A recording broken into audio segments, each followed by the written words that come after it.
Hey guys, welcome back to a new video. Today I'm making a Star Wars light box for a craft challenge. As you probably know by now, there is a channel called Boylai Hobby Time, and he does super cool dioramas, so check him out. He also has a monthly craft challenges, and this month's prompt was space stations. So let's just get started. I didn't really have an original idea for this light box, so I decided to go for the most iconic space station that I could think of. I thought it could be really cool to have the Death Star look almost like the moon and then have some scenery in the foreground, so that was my plan. I got started on the Death Star because it's the main subject of the light box.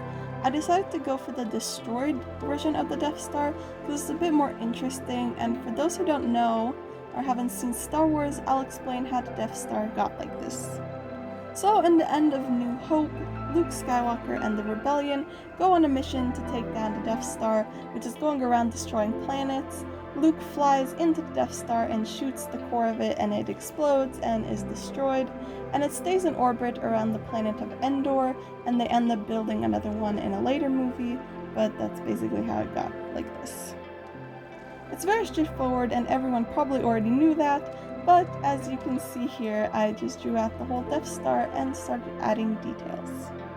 I split the Death Star into two pieces, but you'll see that later on. For now, I'm just working on drawing out the destroyed part, and I did my best to make it look kind of organic. And once I was happy with it, I started cutting it out.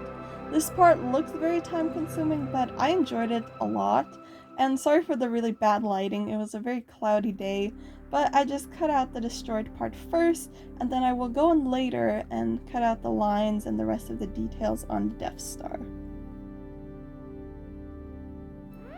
And now, as you can see, the other section I'm making is the back side of the sphere.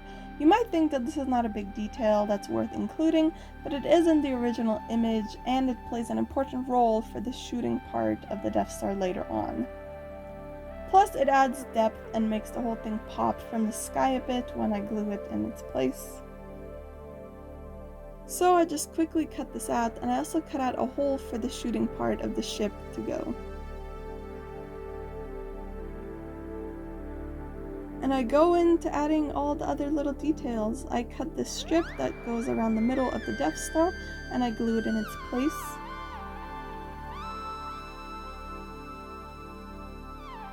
Then I go on to cutting lines along the shape of the sphere, and I start on the laser shooting part.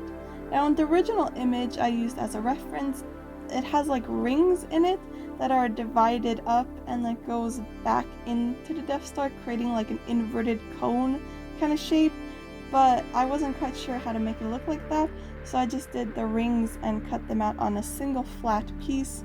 And this was a little bit tricky to cut because of the connecting areas were just so thin and small, but I managed to do it pretty good, so I'm proud of that.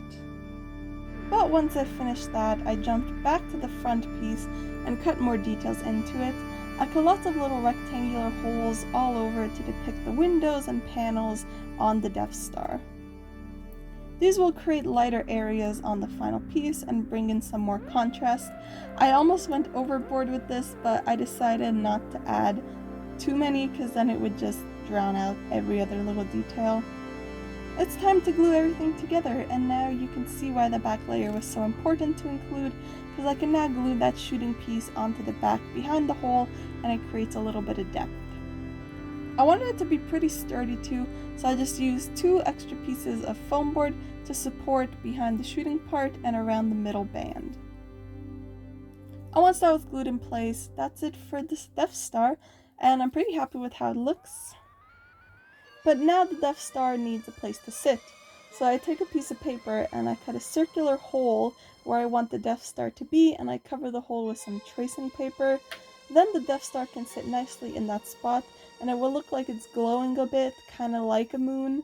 I also poke a bunch of holes on this layer to represent stars in the sky. And now that that's done, I can start on the planet. I found this picture of a shield generator from Endor that looks pretty cool, so I decided to add it into the light box. So I just get to drawing it out, and I just copy the image. I really don't change anything on it at all or do anything creative with it. I just copy it and cut it out. I decided to not cut any details or glue shading onto any of the planet areas like the trees or anything, because I thought that it could kind of have an effect of looking like a silhouette against the brightness of the Death Star, if that makes any sense. So I just kept things simple, and I get started on the trees next. I think I made 5 of these layers, maybe? Oh yeah, and I also made this teeny tiny little Ewok. That's probably the most hideous little Ewok you've ever seen. But I made him and I hid him in this light box somewhere. So just stay tuned till the end to see if you can spot him. But anyways, I just keep going with the trees. Layers and layers of trees. I try to break it up a bit by adding some dead trees here and there.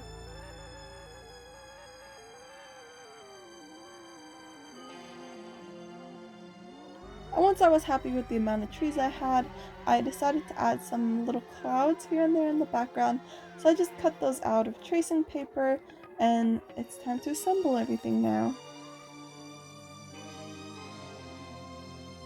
I use foam board like usual, and I cut it into strips and start gluing the layers together.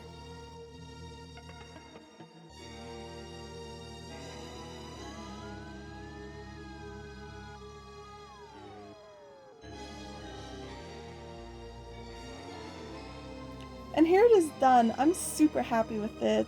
I always feel like I have to add more and more details to make my light boxes look good, but sometimes the more simple looks better. And I'm really happy with this one, and I think it really does count.